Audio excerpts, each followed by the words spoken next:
C'est la fin de l'été, tu regardes ton téléphone et aucun message de sa part. Tu scrolles ses stories, rien ne parle de toi, mais tu es encore là à espérer que ce lien revienne à la vie. À justifier un silence, à recoller les morceaux d'une relation que tu es peut-être la seule à vouloir sauver. Mais pourquoi on fait ça? Pourquoi on s'accroche à ceux qui nous ignorent? Pourquoi on reste dans des liens qui nous vident? Pourquoi on croit que tout peut et doit être sauvé? Je pense à une fille que j'ai imaginée, appelons-la Lina. Lina a rencontré quelqu'un durant les vacances. À la rentrée, elle a passé des jours à attendre, à envoyer des «Hey, tu fais quoi cette semaine?» à proposer, relancer, ajuster ses plans pour être disponible. Et l'autre personne en face, réponse vague, présence tiède ou retour intéressé. Mais Lina, elle, continuait parce que ça ne se fait pas de lâcher comme ça, parce qu'elle a mis du temps et de la volonté à construire ce lien. Parce que selon elle, tout le monde peut traverser une mauvaise passe. Mais à la fin de l'été, Lina est vidée. Et elle se rend compte qu'en essayant de sauver cette relation, elle s'est presque perdue, elle. Et tu sais, c'est souvent ça à la rentrée. Durant l'été, on crée des liens sous la lumière, on a plus de temps, on est plus ouvert, on vit au rythme du cœur et non du quotidien. Mais à la rentrée, le rythme s'accélère, les priorités changent, les messages s'espacent, les silences s'installent et parfois les liens qu'on croyait solides n'étaient solides que sous le soleil. Et là, tu te retrouves à essayer de sauver quelque chose qui n'existe plus dans la même réalité que toi. Cet épisode est pour toi si tu t'es déjà posé ces questions. Est-ce que ça vaut encore la peine que je continue? Est-ce que je dois encore essayer? Est-ce que je suis une mauvaise personne si j'arrête de me battre? Parce qu'aujourd'hui, on va mettre en lumière les raisons pour lesquelles toutes les relations ne méritent pas d'être sauvées. Et non, ce n'est pas de l'égoïsme, bien au contraire, c'est de la lucidité et c'est de la santé mentale. Jingle.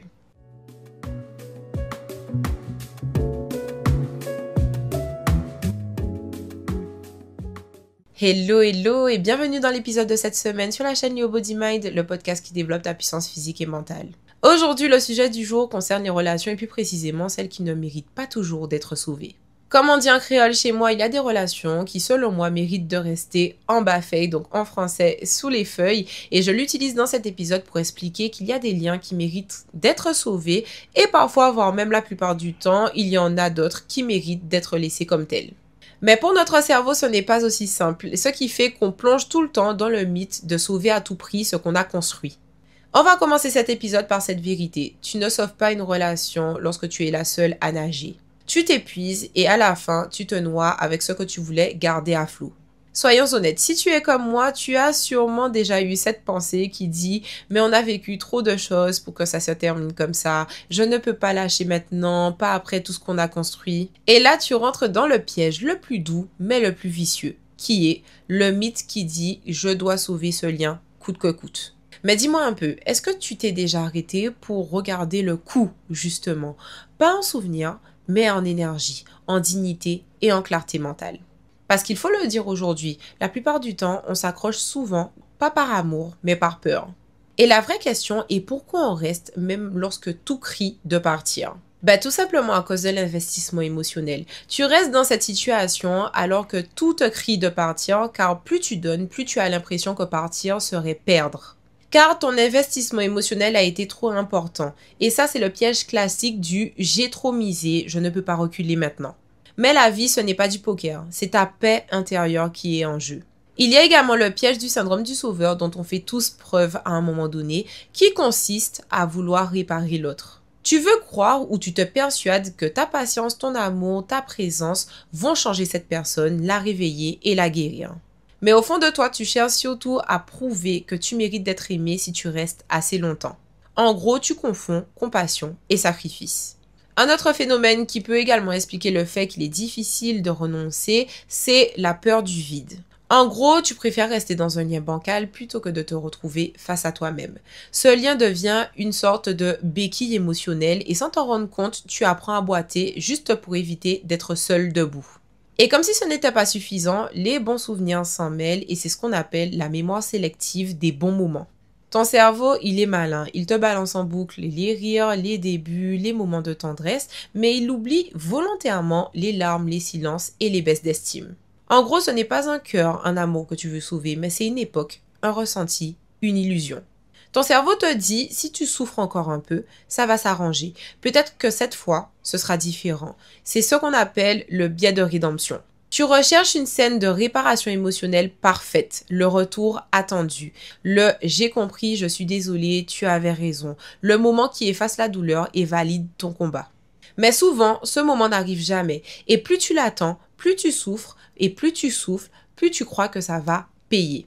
Mais au final, ce ne sont pas les caractéristiques d'une histoire d'amour, mais c'est une lutte contre ton propre abandon. Tu ne veux pas seulement sauver l'autre, mais tu veux sauver l'image de toi dans cette relation, celle qui n'abandonne jamais, celle qui prouve qu'elle mérite d'être choisie parce qu'elle tient bon.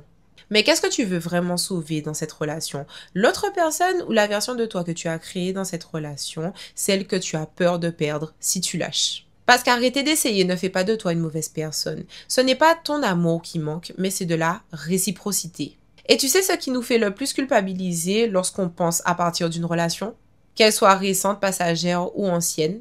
En réalité, ce n'est pas la peur de perdre l'autre, ce n'est même pas la peur d'être seul, mais c'est cette petite voix dans ta tête qui te murmure « Mais si tu pars maintenant, c'est que tu n'as pas tout essayé. » Parce qu'on cherche constamment à prouver qu'on est une bonne personne, que tu ne veux pas abandonner quelqu'un, que tu ne veux pas qu'on dise que tu as tourné le dos. Alors tu restes, tu donnes et tu t'adaptes. Mais je vais te le dire aujourd'hui, arrêter d'essayer, ça ne fait pas de toi quelqu'un de faible, mais ça fait de toi quelqu'un de lucide. Et tu as le droit de laisser partir certaines personnes parce que, une relation, c'est à deux. Tu ne peux pas réparer quelque chose que l'autre ne reconnaît même pas comme cassé. Tu ne peux pas avoir les deux rôles, sauveuse et victime, architecte et maçon, cœur et colonne vertébrale. Une relation, c'est un écho, pas un monologue émotionnel. En deux, parce que t'obstiner, c'est parfois te trahir. On t'a tellement répété qu'il fallait tenir bon qu'aujourd'hui tu culpabilises lorsque ton corps te dit « je n'en peux plus ». Mais tu n'es pas né pour survivre à des liens bancals. Tu es né pour te respecter, même quand ça veut dire fermer la porte. Parfois, l'amour de soi passe par le fait d'arrêter de courir après celui des autres. En trois, parce que l'amour, le vrai, ne te fait jamais sacrifier ton intégrité. Il ne te demande jamais d'être moins toi, moins disponible pour toi-même, moins expressive, moins libre. Si tu dois t'éteindre pour que ça fonctionne, ce n'est pas une relation, mais c'est une cage dorée. Et il y a un phénomène que l'on nomme très peu qui s'appelle le burn-out affectif silencieux et qui se traduit par le fait que tu n'en peux plus d'être celle qui propose, celle qui initie les appels, celle qui comprend, s'excuse, s'ajuste. Tu rentres chez toi et tu sens que même ton cœur, il est fatigué. Tu te dis que c'est toi, que tu exagères, que tu es trop sensible. Alors tu restes, tu rationalises et tu t'éteins à petit feu. L'épuisement émotionnel, c'est lorsque tu as tellement donné que tu as même oublié de vérifier si toi, tu recevais. La morale de l'histoire est que tu n'as pas besoin d'un drame pour partir. Tu n'as pas besoin d'une gifle, d'un mensonge ou d'un chaos. Parce que le simple fait que ça te vide, le fait que tu ne te reconnaisses plus dans ce lien suffit.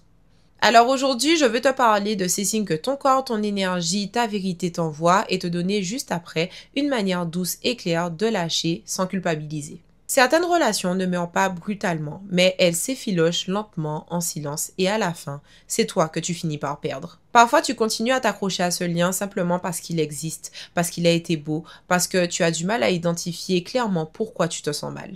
Mais tu sens que quelque chose ne va plus, et ça, c'est déjà un signe. Le premier signe que je mets en lumière est que tu n'oses plus être pleinement toi. Tu fais attention à chaque mot, tu retiens ce que tu penses, tu adaptes ton énergie pour ne pas déranger, tu passes d'authentique à diplomate. Et là, tu n'es plus en lien, mais tu es en représentation. Pour te donner une petite anecdote, je me suis déjà excusée alors que je n'avais rien fait de mal. Juste pour garder la paix, juste pour éviter d'en faire trop. Et à force de me faire toute petite, j'ai oublié ce que ça faisait d'occuper ma vraie place. Et j'ai fini par comprendre que si une relation exige que tu te déformes pour tenir, elle ne tient pas, mais elle te retient. Et la solution pour pallier à ça est de reconnaître l'illusion. Pose-toi et écris. Qu'est-ce que je donne? Qu'est-ce que je reçois? Est-ce que je me sens plus moi après cette relation ou un peu moins à chaque fois?